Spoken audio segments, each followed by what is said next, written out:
Have you ever watched your family celebrate someone else for something you did while you stood there, invisible in plain sight? The sanctuary felt smaller that Sunday morning in March 2020, packed with familiar faces from our Westfield congregation. I shifted in the third pew, my wool coat draped carefully over the back of the bench, watching Pastor Matthews prepare for his weekly acknowledgments. The light streaming through stained glass windows cast rainbow fragments across polished wood, and I could smell the lingering vanilla from the candles they'd lit during opening prayer. I'm Blair Whitman, 32, and I've been attending Grace Methodist since I was 7 years old.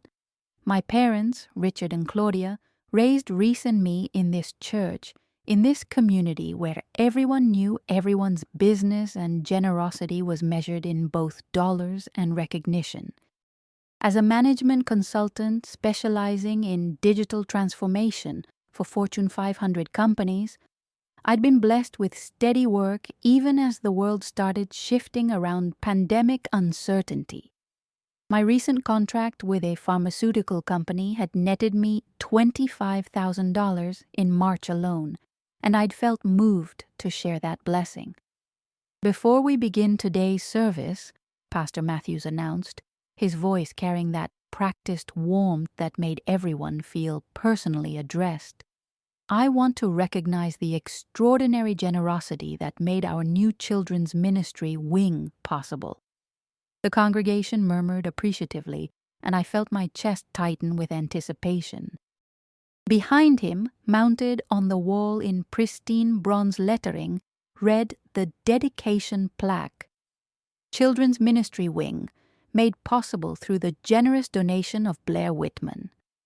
My hands folded in my lap, fingers interlacing as Pastor Matthews continued. The Sterling family has been pillars of this community for generations, and Reese Sterling has continued that tradition with her remarkable $15,000 contribution that transformed our vision into reality. The applause erupted like thunder, filling the space with appreciation and admiration. I watched my 26-year-old sister rise gracefully from the front pew, her blonde hair catching the light as she smiled and waved, accepting the congregation's gratitude with practiced humility. My mother's face glowed with pride 3 seats away from me, her hand pressed to her heart as she mouthed, "That's my daughter," to Mrs. Henderson beside her. My father nodded approvingly, that satisfied expression I'd seen countless times when Reese achieved something noteworthy. The irony burned like acid in my throat. Not only had I donated $15,000 to make the children's wing happen, I'd actually contributed $22,000 total, funding both the construction and the first year's programming budget. The bronze plaque gleamed mockingly above Pastor Matthews' head as he gestured toward where my sister stood, basking in appreciation for generosity she'd never shown. I'd written that check in February, sitting in my home office during a video call break, feeling grateful for work that remained steady while so many others faced uncertainty. The memo line had been clear: Children's Ministry Wing, B. Whitman. I'd hand-delivered it to Pastor Matthews myself, explaining my desire to fund not just the construction, but ensure the ministry could operate without financial stress for their first year.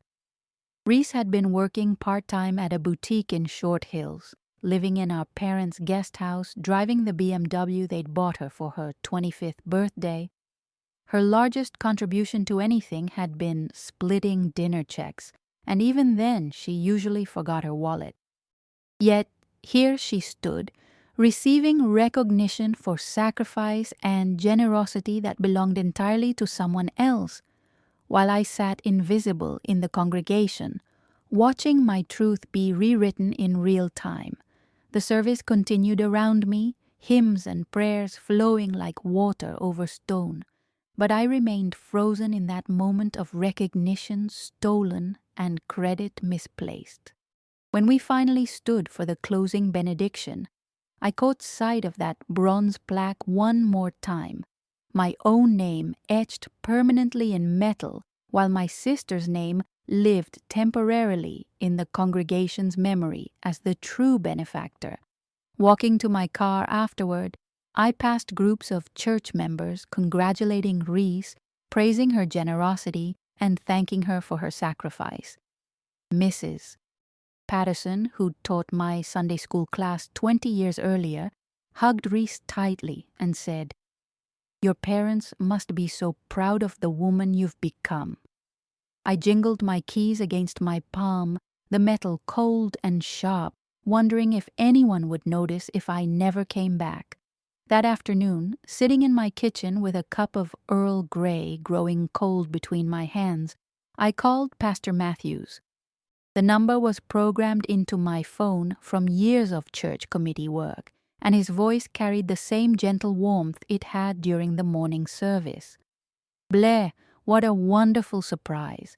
I hope you enjoyed today's acknowledgement of the children's ministry wing." "Actually, Pastor Matthews, that's why I'm calling." I set down my teacup, the china clicking against the marble countertop my real estate agent had insisted would increase property value. "I think there might have been some confusion this morning. You thanked Reese for the donation, but I'm the one who wrote the check." The silence stretched between us like a held breath, filled only by the distant sound of my neighbor's lawnmower and the ticking of my grandmother's antique clock. "Oh my," he said finally, his voice carrying genuine confusion. "Blair, I'm so sorry. Your mother called me last week and said that Reese wanted to be recognized for her generous contribution. She seemed so proud, talking about how Reese had been saving for months to make this gift possible." I felt something cold and sharp settle in my stomach, understanding beginning to crystallize like ice forming on a window. "Your mother specifically asked that we acknowledge Reese during the service. I assumed you knew."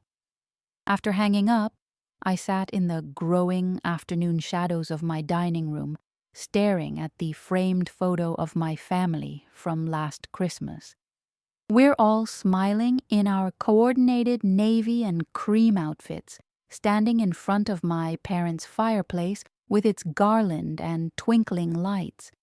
If you didn't know better, you'd think we were the picture of harmonious family togetherness.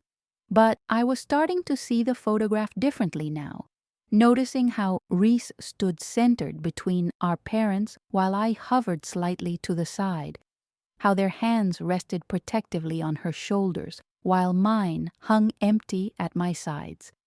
The next morning brought a text from my mother. "So proud of Reese for her generosity yesterday. The whole congregation was talking about what a wonderful daughter she is." I stared at the message for a full minute, thumb hovering over the keyboard before typing back, "Mom, I'm the one who donated the money for the children's wing." The response came immediately. "Oh, honey, you don't need to take credit for your sister's good deed. It's not a competition." Have you ever had someone gaslight you so smoothly that you almost believed their version of reality?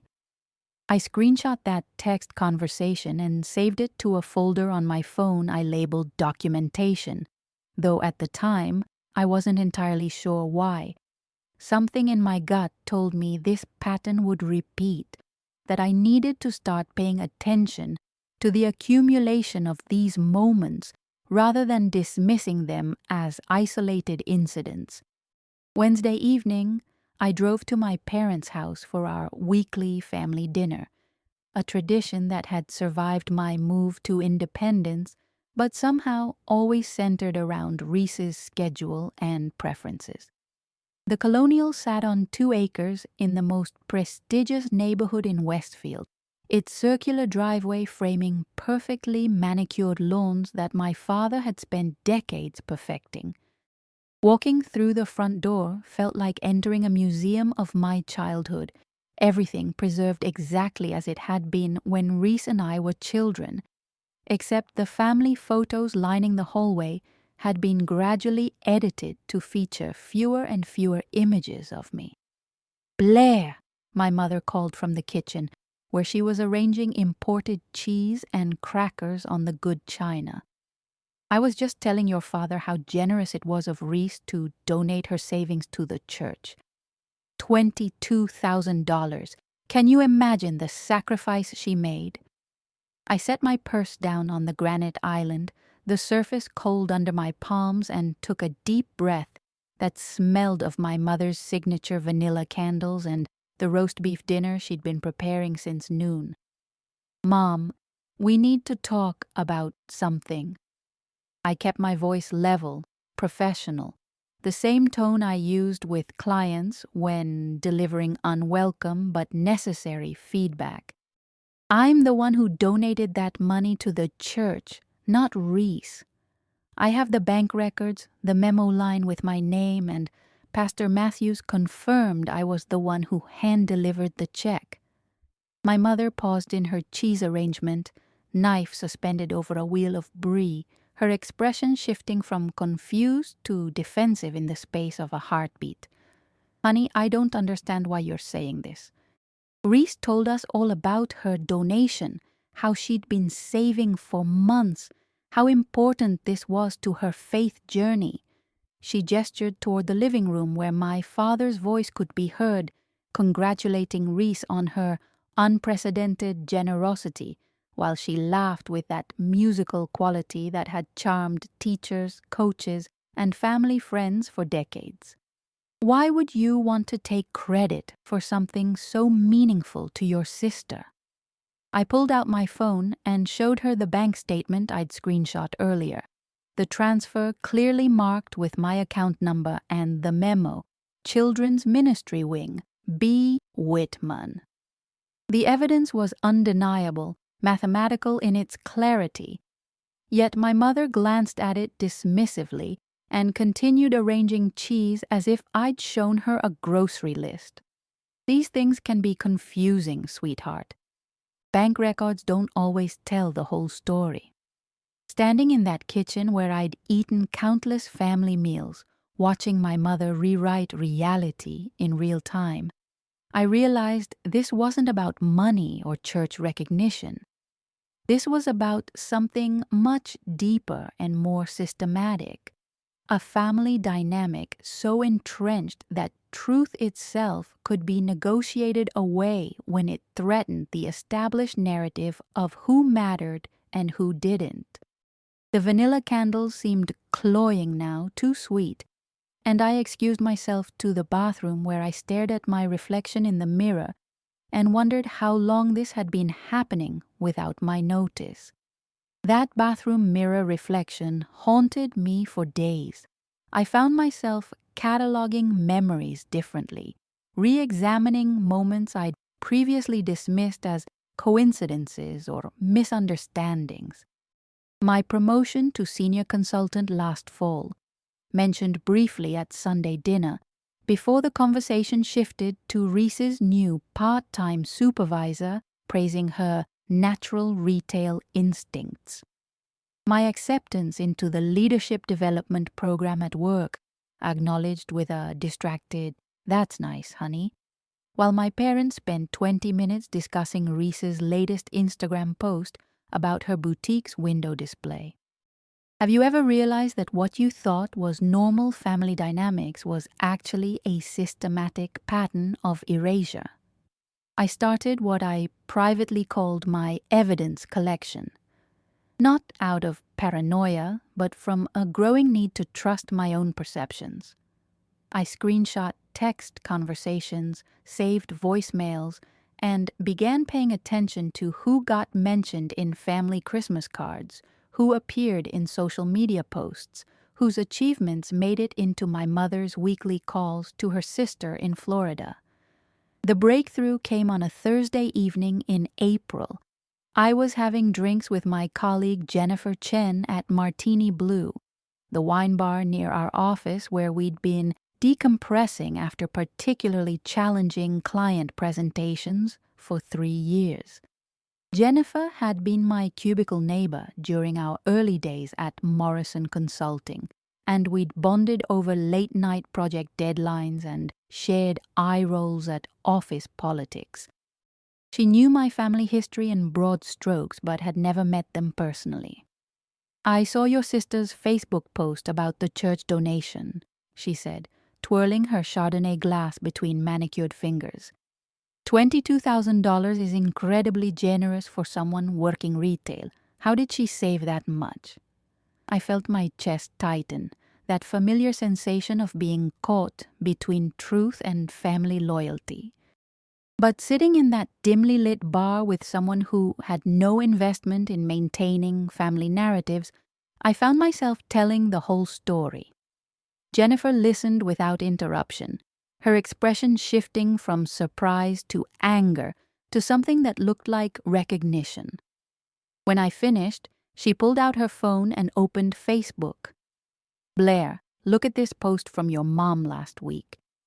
The screen showed a photograph of my parents with Reese at the country club, celebrating her sacrificial generosity to the community. The caption read, "So blessed to have raised a daughter who puts faith and family above material possessions." Reese's donation to Grace Methodist shows the values we instilled in our children. "Now look at this one from February," Jennifer continued, scrolling to another post. "Your mom talking about your business award." The post was brief, almost perfunctory. "Blair received some recognition at work. Proud of both our girls." No photo, no details, no enthusiastic language. The contrast was devastating in its clarity, like comparing a symphony to a single flat note.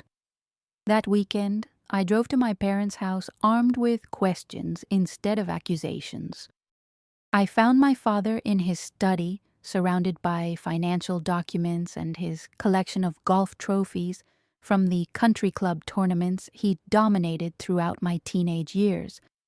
The room smelled of leather and old books, familiar and comforting, though now tinged with something that felt like performance. "Dad, can I ask you something about family finances?" I settled into the wingback chair across from his desk, the same chair where he'd helped me with algebra homework 20 years earlier.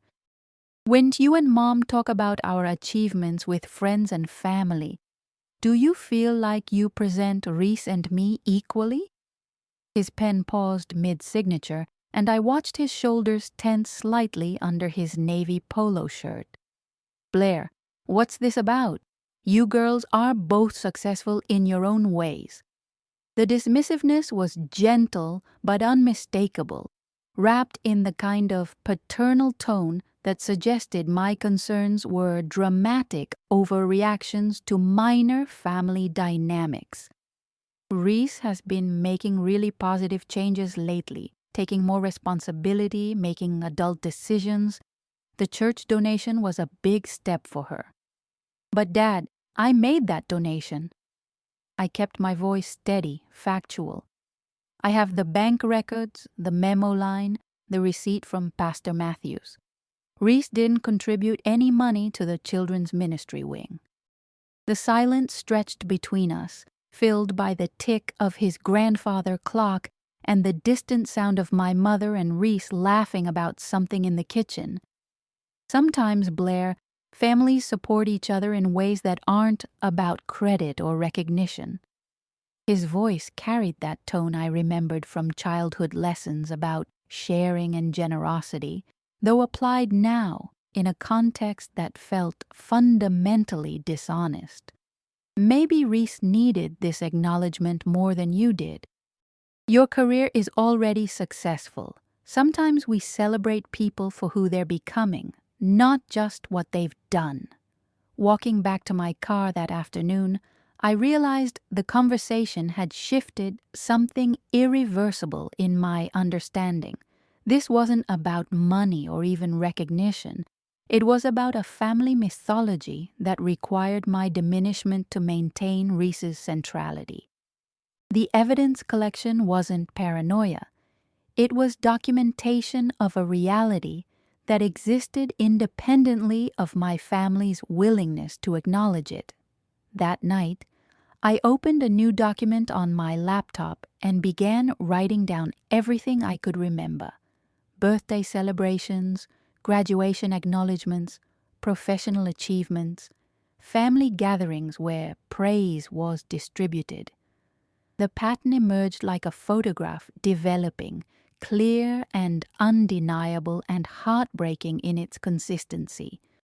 For 26 years, I had been the supporting character in my own family's story. The confrontation came 3 weeks later, triggered by something so ridiculous it would have been laughable if it weren't the final straw. My mother called on a Tuesday evening, her voice bright with excitement about the upcoming Mother's Day service at church. Reese is going to be recognized as an example of young women in our congregation who exemplify Christian generosity. Pastor Matthews asked her to give a brief testimony about her donation and how faith guided her sacrifice. I was standing in my kitchen, still in my work clothes, holding my phone with hands that had started trembling. "Mom, you have to stop this. Reese cannot give testimony about a donation she didn't make. This has gone beyond family dynamics into actual fraud." The word hung between us like a slapped face, harsh and undeniable.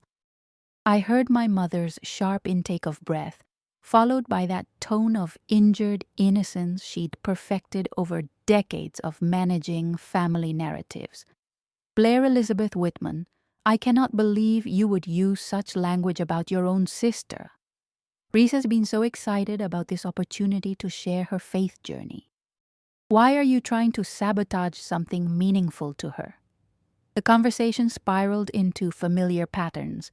My concerns dismissed as jealousy, my evidence reframed as misunderstanding, my truth treated as optional in service of family harmony. That evening, I drove to Grace Methodist during their Wednesday night Bible study and asked Pastor Matthews if we could speak privately. We sat in his office, surrounded by theological books and family photos, while I laid out the complete timeline: my February donation, the memo line documentation, my mother's call requesting recognition for Reese, and now the upcoming Mother's Day testimony about money my sister had never contributed. Pastor Matthews listened with growing discomfort, occasionally reaching for his coffee mug or adjusting his reading glasses, small gestures that revealed his awareness of being caught in the middle of family dysfunction. "Blair, this puts me in a very difficult position. Your mother specifically requested that we honor Reese, and now Reese has prepared remarks about her spiritual journey and sacrificial giving. Pastor Matthews, with respect, you're asking me to sit in a congregation and listen to my sister lie about faith and sacrifice while my own generosity is completely erased." I pulled out my phone and showed him the bank transfer, the memo line, the date stamp. This isn't a family disagreement about credit. This is documentation of fraud. And if Reese gives that testimony, she'll be lying to the entire congregation about something that never happened. The weight of his position settled visibly on his shoulders. As a pastor, he was called to both truth and reconciliation, but in this case, those values seemed mutually exclusive. After 15 minutes of careful consideration, he agreed to quietly remove Reese from the Mother's Day program and speak with my parents about the confusion surrounding the donation acknowledgement. The call came that Thursday night. My father's voice was cold with a fury I'd rarely heard directed at me. "Blair, I don't know what you think you're accomplishing, but you've embarrassed this family and hurt your sister deeply. Reese is devastated that her church testimony has been canceled, and your mother is beside herself trying to understand why you would sabotage your own sister's faith journey. Dad, I documented fraud. Reese was about to stand in front of our congregation and lie about a donation she didn't make. How is preventing that sabotage? I was pacing my living room, energy from the confrontation making it impossible to sit still. Outside my windows, the May evening was settling into soft twilight, but inside my townhouse, everything felt sharp and electric with conflict.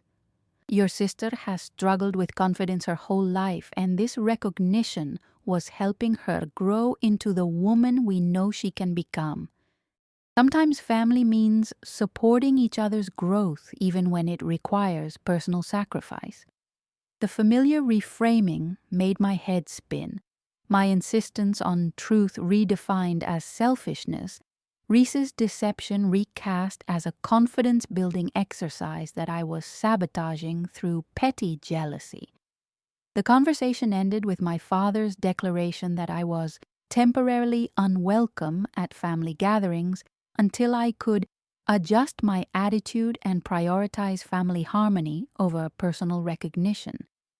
The phrase temporarily unwelcome would have been funny if it weren't so devastating, as if my presence at Sunday dinners was a privilege that could be revoked for the crime of insisting on accountability. That night, I sat in my dining room looking at the family Christmas photo again, but this time I saw it differently. I wasn't hovering at the edge by accident or poor photography. I was being systematically positioned as peripheral to a family narrative that required my diminishment to function. The evidence I'd been collecting for weeks suddenly felt less like paranoia and more like self-preservation, documentation of a reality my family would never acknowledge but could no longer deny. I called Jennifer and asked if she wanted to grab dinner.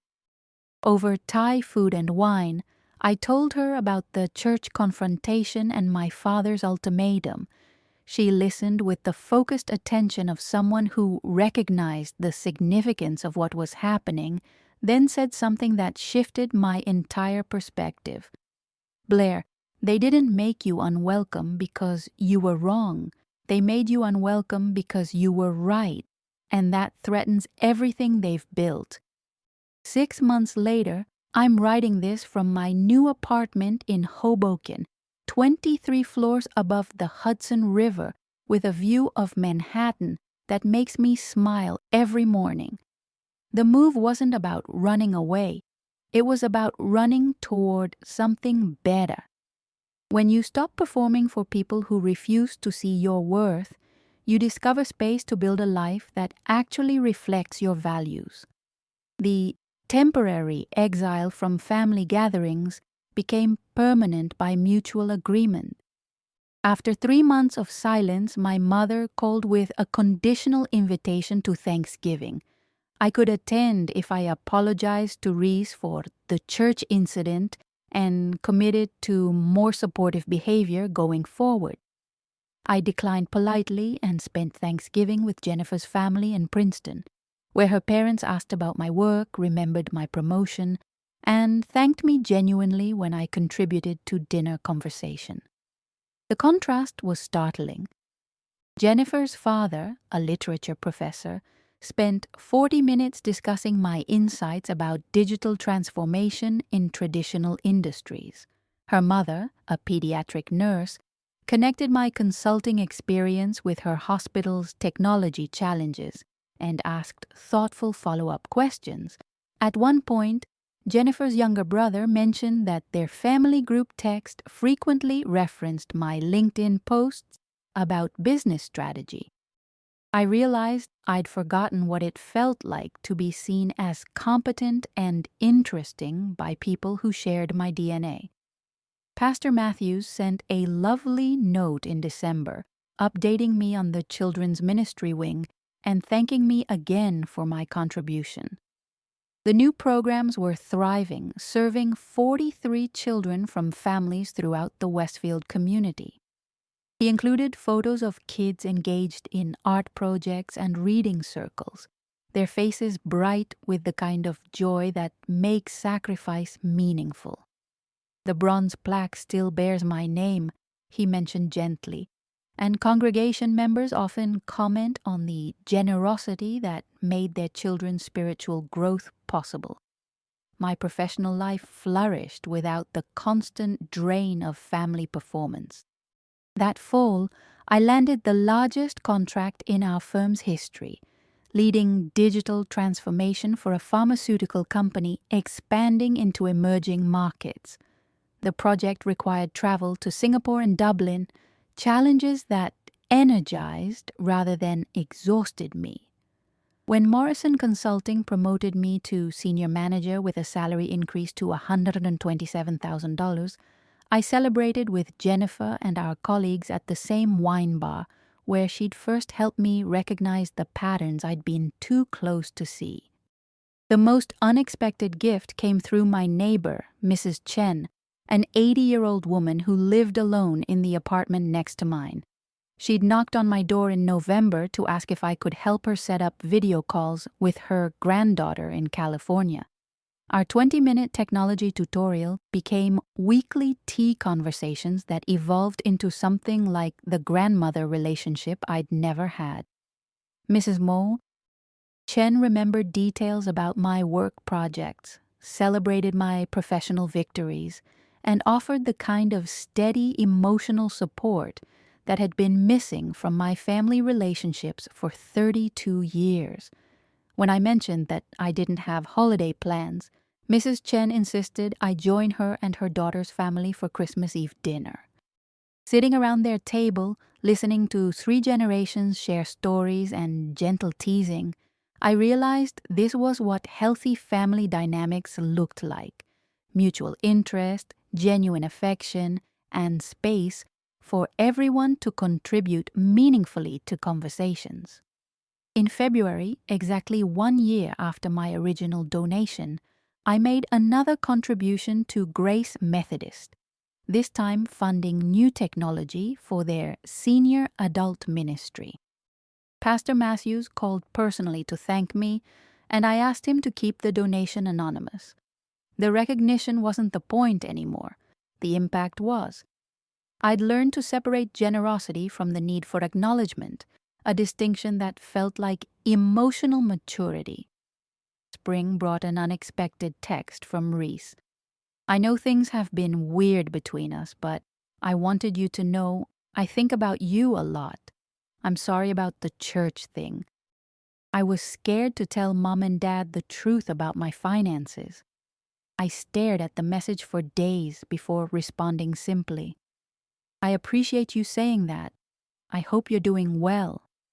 The conversation didn't lead to reconciliation, but it offered something more valuable: confirmation that my truth had been accurate all along. What would your life look like if you stopped managing other people's comfort with your success? The family I've chosen: Jennifer and her parents, Mrs. Chen and her daughter, my colleagues who celebrate my achievements without qualification, creates space for the person I actually am rather than requiring performance of who they need me to be. Some relationships are worth fighting for, but others are worth walking away from when they consistently diminish your sense of self. The bronze plaque still bears my name, Pastor Matthews mentioned in his last note. Sometimes the most powerful form of recognition is the kind that remains true even when the people who should celebrate you choose not to see. I built a life beautiful enough that their absence feels like space rather than loss, and that might be the most generous gift I've ever given myself.